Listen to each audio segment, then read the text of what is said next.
পাশে মানুষের সাথে আমরা আছি এই বাংলাতে। আপনারা দেখছেন সংবাদ শিরোনাম। দেখলেন তো অনেক কিছু, এবার দেখুন নতুন কিছু। এবার বাংলার হয়ে টি-20 লিগে অধিনায়কত্বে বসিরহাটের ছেলে Rohit Mondal. Great cricket step association of ইন্ডিয়ার উদ্যোগে আয়োজিত 10 তারিখ অনূর্ধ্ব 15টি টি-20 লিগ শুরু হয়েছে হায়দ্রাবাদে। সেই টি-20 লিগে দেশের 16টি দল অংশগ্রহণ করবে, যেখানে বাংলার হয়ে টি-20 লিগে অধিনায়কত্ব করতে চলেছে বসিরহাটের বাদুড়িয়ার কানুপুর গ্রামের কিশোর রোহিত মণ্ডল। রোহিতের বাবা মহসিন মণ্ডল পেশায় রাজমিস্ত্রি, মা অন্যের বাড়ি কাজ করেন।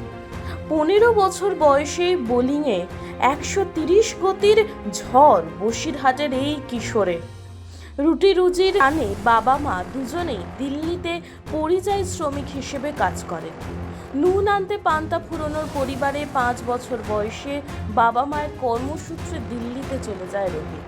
সেখানে ক্রিকেট খেলা দেখে আসক্ত হয়ে পড়ে। পরবর্তীতে ক্রিকেট খেলাকে ভালোবেসে বাবা মায়ের কাছে ক্রিকেট খেলা শেখার আবদার জানায়। এইভাবেই অদম্য ইচ্ছা শক্তি ও পরিশ্রমের ফলে রোহিত দিল্লিতে স্থানীয় ক্লাবে এক কোচের নজরে পড়ে। তারপর খেলা করে পাঞ্জাব, হরিয়ানা সহ একাধিক রাজ্যে। এরপর আন্ডার 15-এ তেঘরিয়া ক্লাবে খেলেছে ও দ্বিতীয় ডিভিশন ক্লাব সেন্ট্রাল ক্যালকাটা ক্লাবের হয়েও খেলেছে। মাত্র 15 বছর বয়সেই রোহিতের আগুনে বোলিংয়ের প্রশংসায় মুগ্ধ কোচেরা।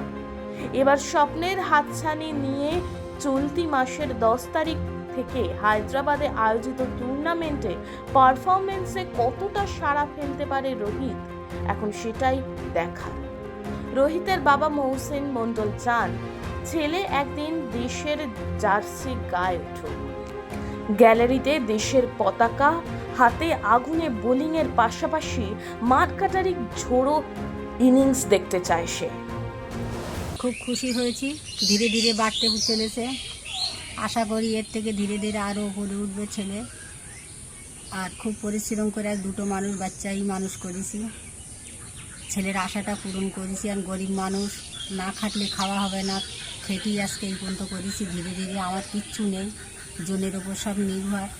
এখন সবার দোয়া, ছেলের পাশে থাকলে এই শুক্রিয়া। আমার ছিল যে ছেলের আজকে ভারতে আমাদের রাজ্য হয়ে খেলবে, সবার পাশে থাকবে, সবার দোয়ার সাথে থাকবে। আমরা দিল্লিতে থাকতাম, থাকার পরে ও ক্রিকেট খেলায় ব্যাপক ইচ্ছা, ওর সেই ইচ্ছার এতে আমি ওর ভর্তি করে দিয়েছিলাম। দেওয়ার পরে ও শরীর খারাপ হলো, ও খেলা বন্ধ করে না। ও দিল্লি আমার সামনে কোনোদিনও দিল্লি থাকতে কোনোদিন প্র্যাকটিস মিস করিনি, যার কারণে আমি ওর দিয়ে দিয়েছি ওখানে। আমি দিল্লিতে রাজমিস্ত্রি কাজ করি। তোর যা ইচ্ছা, ওই ইচ্ছার এতে আমি ওর যত কষ্টই হোক আমি ওর সব কিছু দিয়ে বহন করে যাচ্ছি, যার কারণে ওর খেলার ইচ্ছা খুব। ওর যা আশা, তাতে করে আমরা আশাবাদী হচ্ছি ও একদিন আমাদের ইন্ডিয়ান টিমের হয়ে খেলুক, সেই আশাটুকুই করছি সবাই। মানুষের পাশে মানুষের সাথে আমরা আছি এই বাংলাতে। আপনারা দেখছেন সংবাদ শিরোনাম। দেখলেন তো অনেক কিছু, এবার দেখুন নতুন কিছু।